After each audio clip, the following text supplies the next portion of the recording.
for liftoff. Top, H0 moins 1 minute. Well, all that's left to explain is the ignition sequence. Remember we said how power was passing from the ground to the launcher to make her autonomous? Well, this phase, the ignition phase, is already carried out by the onboard computer. Here's what to watch for. It begins when those cryogenic arms, the yellow bars, will pull back at -5 seconds when the DDO says 5. At 0, he will call out allumage, which is ignition, and the main engine will light, but we don't lift off quite yet. Count to 7. For 7 seconds, the computers are checking the performance in the main engine while it's burning on the pad. They'll do it twice to confirm it, and then give the order, if all is okay, for ignition of the boosters. Final countdown. À tous de DDO, attention pour le décompte final.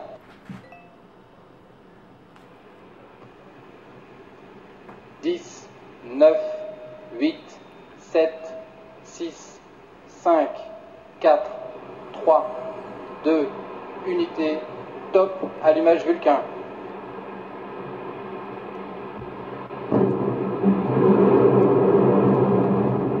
Allumage EAP, décollage.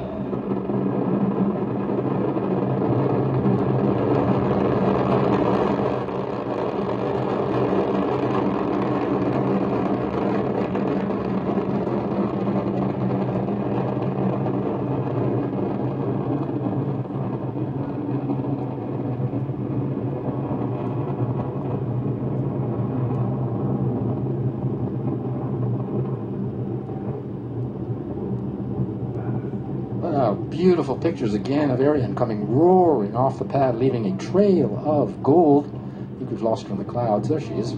Did you see the cryo arms open at -5? Did you count to 7? Tous les paramètres sont nominaux. Everything is on board is okay, says the DDO. At 18:36 local time and right on time, Ariane began her mission, lifting off from the ground here in French Guiana, beginning her first mission of the year, rising into the clear skies over French Guiana, weighing 775 tons right now.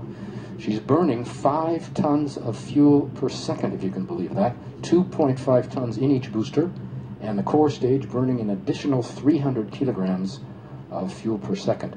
She is following the program in the onboard computer, which is located in the vehicle equipment bay below the satellites, which gives all the orders, including stage separation. We'll soon begin to see those.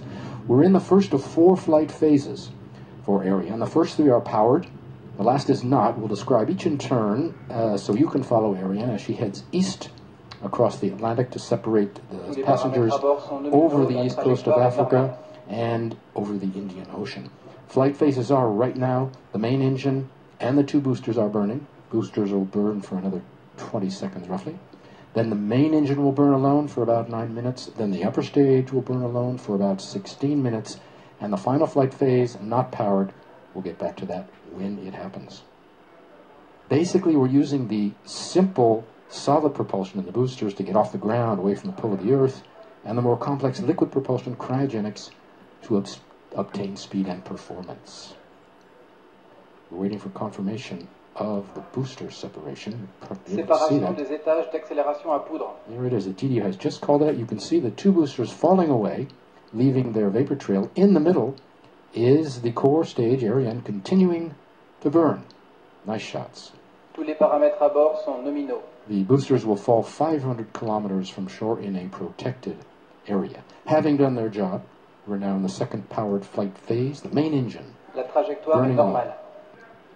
We're coming up on separation of the fairing. Just before we do, take a look at the left hand side of your screen, the upper left, the cursor crawling up the line. That's actually 2 lines. One is superimposed on another, the optimum trajectory and the real-time trajectory, as long as they're one and the same, or right where we should be. Below that, 2 lines, A and V. A is our altitude. You see we're climbing. V is our speed. We need between 8 and 9 kilometers per second to inject the satellites. Largage de la coiffe. So watch the numbers. The DDO has just said that the fairing has been jettisoned. That's coming right on time. Exposing Amazonas 3. Now you can see the black and blue box on the right.